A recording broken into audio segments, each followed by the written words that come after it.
Welcome to a journey through the atom. Have you ever wondered what the universe is made out of?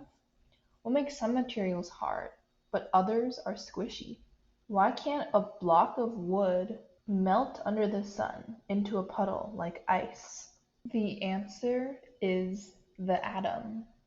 Everything on this planet is made up of tiny, tiny little particles called atoms that all interact together. So if these things called atoms make up everything that we interact with, how small are they though? Well, an atom is approximately 250 millionth of an inch. To visualize this, you could fit 500,000 atoms shoulder to shoulder inside the width of a singular human hair. That is crazy small.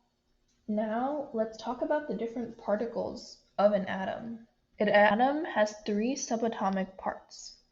The three particles are called protons, electrons, and neutrons. Protons are positive, they're positively charged. Electrons are negative, they're negatively charged. And neutrons are neutral, they don't have a charge. Protons and neutrons are much, much larger than electrons. Protons and neutrons are almost 2,000 times larger. Thus, in science, when we calculate the mass, we say that protons and neutrons have a mass equal to 1, whereas electrons have no mass. So how are these protons, neutrons, and electrons structured in the atom?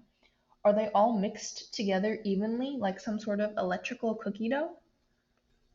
Unfortunately not. Inside of the atom, there is something called the nucleus.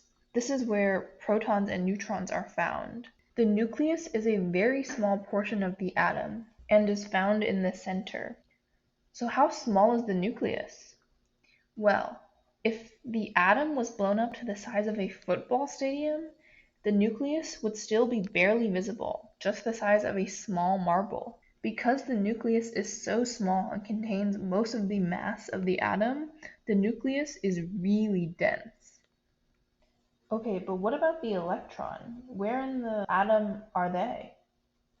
Well, the electrons orbit around the nucleus. This is where most of the size of the atom comes from. But if the nucleus takes up such a small portion and electrons orbit around the nucleus, what fills up the negative space between the two?